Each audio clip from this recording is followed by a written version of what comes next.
لیکن آپ نے گھبرانا نہیں ہے. تو اس پر عثمان بزدار نے کہا کہ جناب گھبرانے کی تو کوئی ایسی بات نہیں ہے, لیکن میں یہ سوچ رہا ہوں کہ میں تو کسی کے ساتھ کبھی میں نے کوئی دھوکہ فریب یا منافقت نہیں کی, لیکن میرے ساتھ ایسا کیوں ہو رہا ہے. تو شیخ رشید صاحب نے انہیں کہا کہ آپ فکر نہ کریں, یہ جو معاملات ہیں آہستہ آہستہ درست ہو جائیں گے. لیکن شیخ رشید صاحب کی بھی جو لاہور کے اندر آمد ہے اور لاہور میں ان کی جو آج گت بنی ہے وہ بھی بڑی دلچسپ ہے, کیونکہ آپ کو معلوم ہے کہ وزیر داخلہ ہونے کی حیثیت سے وہ جاتے ہیں آج ایف آئی اے کے دفتر, لیکن آپ کو پتہ ہے کہ احتساب کا انچارج کون ہے, وہ ہے شہزاد اکبر. اب شہزاد اکبر صاحب احتساب کے انچارج ہیں, اس کے نتیجے میں ایف آئی اے براہ راست ان کو رپورٹ کرتی ہے, جس پر جو شہزاد اکبر صاحب کی ہدایت پر جو ایف آئی اے کے اعلیٰ حکام تھے, شیخ رشید یعنی کہ وزیر داخلہ کی لاہور میں ایف آئی اے کے آفس میں آمد کے موقع پر جو اعلیٰ حکام تھے ایف آئی اے کے, وہ وہاں پر موجود ہی نہیں تھے. اور اس کا مطلب یہ ہے کہ ان کو کسی نہ کسی جانب سے ہدایت ملی تھی کہ جناب شیخ صاحب آ رہے ہیں, تو آپ کو کوئی ضرورت نہیں ہے نہ ان سے ملنے کی, نہ ان سے کوئی ہدایت لینے کی, نہ ہی ان کو کسی قسم کی رپورٹ دینے کی. تو اعلیٰ حکام جب ان کا دورہ آیا وہ لاپتہ ہو گئے, اور جونیئر آفیسرز جو deputy director, assistant director type لوگ ہوتے ہیں, ان سے ان کی ملاقاتیں ہوئیں, اور وہاں پہ انہوں نے خاصی گرمی کا اس پر مظاہرہ کیا کہ میں دیکھنا میں تسی میرے نال کی کر رہے ہو, میں عمران خان نوں دسن تڑی تنخواہ کٹانے ہیں, تو آپ لوگ یہ میرے ساتھ کیا سلوک کر رہے ہیں. ان کو جو رپورٹ دی گئی وہ بھی جونیئر آفیسرز کی جانب سے ایف آئی اے کی کارکردگی پر رپورٹ دی گئی, جس پر وہ بہت زیادہ برہم ہوئے. اور آپ کو پتہ ہے کہ شہزاد اکبر مجھے لگ رہا ہے کہ وہ پورس کے ہاتھی ہیں جو اپنی ہی فوج کے اوپر چڑھ دوڑے ہیں, کیونکہ ان پر اب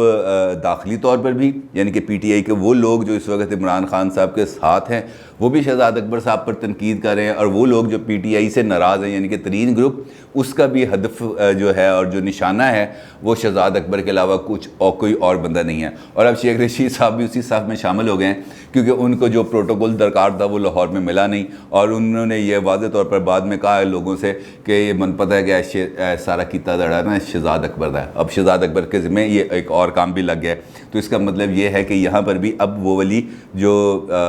ہڑبونگ ہے وہ مچی ہوئی ہے. خیر بات کرتے ہیں, واپس آتے ہیں اپنے ٹاپک پر. جو پنجاب اسمبلی ہے اور جو پنجاب گورنمنٹ ہے وہ اس وقت شدید ترین دباؤ کا شکار ہے. ایک جانب ترین گروپ ہے, دوسری جانب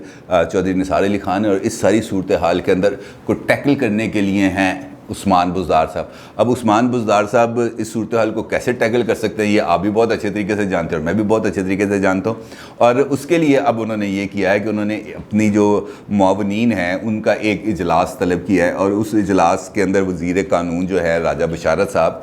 ان کو بھی انہوں نے شرکت کی دعوت دی ہے, بلکہ ان کو بلایا خاص طور پر. اور آپ کو معلوم ہے کہ راجہ بشارت کا چونکہ پولیٹیکل تجربہ بہت زیادہ ہے, مختلف جماعتوں کے اندر وہ کام کرتے ہوئے آئے ہیں اور ان کی ایک بڑی اچھی ریپوٹیشن ہے, اور اسی سے انہوں نے اپنی جو پولیٹیکل وزڈم ہے وہ ڈرائیو کرنا ہے اور اس کے بعد اس کو آ کے امپلائی کرنا ہے, تو جس کے نتیجے کے اندر کوئی پیش رفت ہونا متوقع ہے. لیکن اس کے لیے ان کو اپنے جو پارٹی لائنز ہے جو ہم نے گزشتہ 24 گھنٹے کے اندر دیکھا ہے کہ کس طریقے سے الیکٹرانک میڈیا پر اور ڈیجیٹل میڈیا پر ترین گروپ کے اوپر دباؤ اور تنقید بڑھائی جا رہی ہے. کوئی کہتا ہے کہ جناب آپ نے نذیر چوہان نے کل ایک ٹی وی پروگرام میں, دنیا ٹی وی کے پروگرام میں, کامران شاہد کے پروگرام کے اندر شدید تنقید کی عمران خان صاحب پر, اور انہوں نے کہا کہ یہ تو مجھے لگتا ہے کہ کوئی جمہوری وزیر اعظم ہی نہیں ہے, یہ تو ڈکٹیٹر وزیر اعظم ہے, کیونکہ یہ نہ کسی سے ملتے ہیں نہ کسی سے بات کرنا گوارا کرتے ہیں, اور جب ان سے ملا جاتا ہے ان کو اپنے مسئلے سنائے جاتے ہیں تو یہ آگے سے کسی بھی قسم کا کوئی رسپانس نہیں دیتے. صبح اٹھتے ہیں ایک مارشل لاء ایڈمنسٹریٹر کی طرح, باہر آتے ہیں اور باہر آ کے اپنے فیصلے سنا کے اور واپس چلے جاتے ہیں شام کو, اور یہ بھی نہیں دیکھتے کہ جو فیصلے انہوں نے سنائے ہیں اس پر عمل درآمد ہوا بھی ہے یا نہیں. انہوں نے کہا کہ میں ایک ایسا ایم پی اے ہوں جو 12 سال سے تحریک انصاف کے ساتھ تھا, لیکن میری حالت یہ ہے کہ میں کسی کو گریڈ 4 کی نوکری بھی نہیں دلوا سکتا, بلکہ انہوں کا یہ بھی کہنا تھا کہ میں ایک لسٹ اپنے حلقے کے جو نادار افراد ہیں ان کی ایک لسٹ لے کر گیا ڈاکٹر فیصل سلطان کے پاس اور ان سے کہا کہ جناب ان کے لیے ہیلتھ کارڈز جاری کر دیں. تو فیصل سلطان صاحب نے اس معاملے پر بھی صاف انکار کر دیا. انہوں نے کہا کہ اس سارے معاملے کو ایک این جی او دیکھ رہی ہے, لہٰذا میں اس میں کوئی آپ کی مدد نہیں کر سکتا. تو انہوں نے کہا کہ یار جب میں کسی بندے کی کوئی ہیلپ ہی نہیں کر سکتا, نہ کسی کو نوکری دے سکتا ہوں, نہ کسی کا کوئی مسئلہ حل کر سکتا ہوں, نہ کوئی بندہ لگا سکتا ہوں, نہ کوئی بندے کا تبادلہ کر سکتا ہوں, تو مجھے کیا فائدہ ایم پی اے بننے کا. تو جس پر جو پی ٹی آئی کے اراکین اسمبلی تھے انہوں نے ان کو کہا کہ جناب آپ کی اتنی کوئی ویلیو ہے تو آپ استعفیٰ دیں. عثمان ڈار صاحب نے کہا کہ آپ استعفیٰ دیں اور اس کے بعد دوبارہ الیکشن لڑیں, آپ کو آٹا چینی دال کے بھاؤ کا پتہ چل جائے گا, آپ کو پتہ چل جائے گا کہ آپ کو جو ووٹ ملا وہ نذیر چوہان کو نہیں ملا، وہ پی ٹی آئی کو ملا. پی ٹی آئی سے الگ ہو کے دیکھیں تو یہ وہ سچویشن ہے اس وقت جو پنجاب کے اندر موجود ہے. اور اس سچویشن کے اندر عثمان بزدار صاحب کو باہر بھی نکلنا ہے اور اپنے آپ کو سیف بھی کرنا ہے، کیونکہ پنجاب اس وقت بیٹل گراؤنڈ عملاً بن چکا ہے. اور اس بیٹل گراؤنڈ کے اندر ایک اور پولیٹیکل پلیئر کی انٹری، اور ایک ایسے پولیٹیکل پلیئر کی انٹری جو سیاسی دو پیچ کو نہ صرف بہت اچھے طریقے سے سمجھتا ہے بلکہ سیاسی ذہن ان میں سب سے زیادہ رکھتا ہے، اور اس کے ساتھ اس کو نون لیگ کی بھی اگر آشیرواد حاصل ہو اور اس کے ساتھ اس کو اسٹیبلشمنٹ کی بھی آشیرواد حاصل ہو تو پنجاب کے اندر پاور گیم کو بدلنا کسی بھی صورت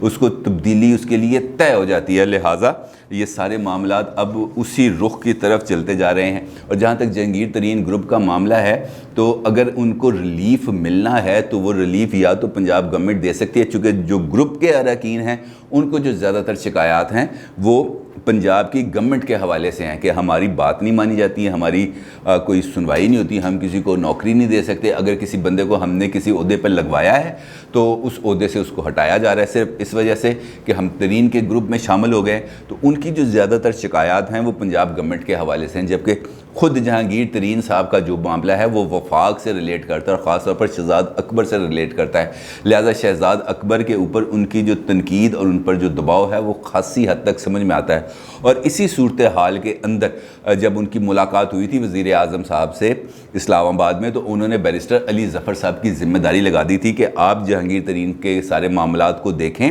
اور پھر مجھے بتائیں کہ کیا اصل معاملہ کیا ہے. ایف آئی اے والوں سے بھی ملیں، ترین صاحب سے بھی ملیں، ترین صاحب کے جو وکلا ہیں ان سے بھی ملیں، اور ترین صاحب کی جو کمپنیز کے اندر جو لوگ کام کر رہے ہیں، جو ان کے فائنینشیل ایڈوائزرز ہیں، جو ان کے فائنینشیل آفیسرز ہیں، ان سے بھی ملیں اور ان سے مل کر مجھے ایک مفصل رپورٹ دیں. میرے ذرائع یہ بتاتے ہیں کہ یہ رپورٹ آج پیش کرنی تھی علی ظفر صاحب نے وزیر اعظم صاحب کو، لیکن اس رپورٹ کو بھی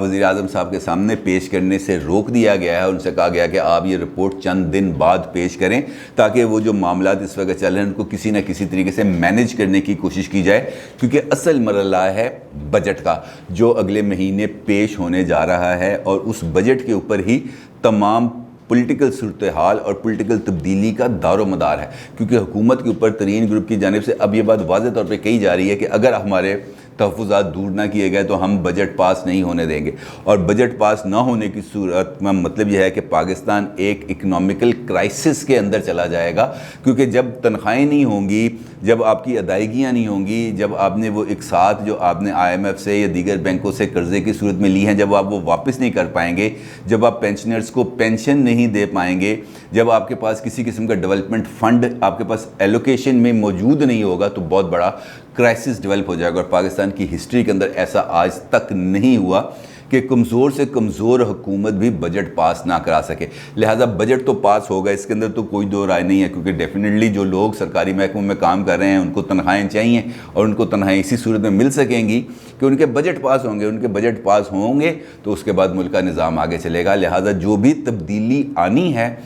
جو بھی اسکرپٹ کے مطابق عمل درآمد ہونا ہے وہ بجٹ کے بعد ہی ہوگا. لیکن جو تبدیلی کے عمل کا آغاز ہم اس وقت دیکھ رہے ہیں وہ بجٹ کے بعد اور زیادہ کلیئرٹی کے ساتھ ہمیں نظر آنا شروع ہو جائے گا، چاہے وہ پنجاب ہے، چاہے وہ وفاق ہے، چاہے وہ بلوچستان ہے. کیونکہ بلوچستان کے اندر بھی ایک پولیٹیکل بحران بڑی تیزی کے ساتھ سر اٹھا رہا ہے، جس کے بارے میں آپ سے مسلسل آپ کو آگاہ بھی کرتا جا رہا ہوں کہ جام کمال صاحب کے خلاف باب پارٹی کے اراکین اسمبلی ہی بغاوت پر اتر آئے ہیں اور ان کی حمایت کر رہے ہیں. پی ٹی آئی والے بھی کہ جام کمال صاحب سے جان چھڑائی جائے، تو وہاں پر بھی ایک ایسا ہی ایک بحران سامنے آ رہا ہے. اور اس میں جو ماضی کا حوالہ ہے وہ نواز شریف صاحب کی حکومت ہے، کیونکہ وہاں پر بھی ثناء اللہ زہری صاحب جب چیف منسٹر تھے تو ان کو ایسے ہی ایک عمل کے ذریعے ہٹایا گیا تھا، اور اس کے بعد پھر آگے جو تبدیلی کا عمل ہے اس کا آغاز ہو گیا تھا. تو لہٰذا جو اس وقت اگر ہم پولیٹیکل سینیریو دیکھیں فیڈرل گورنمنٹ کے لیے تو اس وقت اس کے جو 3 صوبے ہیں وہ خاصی حد تک تناؤ کا شکار ہیں، اور وہاں سے جو پولیٹیکل پریشر اس وقت ڈیولپ ہو رہا ہے وہ ڈیفینیٹلی وفاق پر اپنے اثرات چھوڑے گا. اور وہ اثرات کب تک نمایاں ہو کے ہمارے سامنے آئیں گے، اس کے لیے ہمیں بجٹ کی منظوری تک کا انتظار کرنا پڑے گا. اپنی رائے کا ضرور اظہار کیجیے گا. آپ کا بہت شکریہ. اللہ حافظ.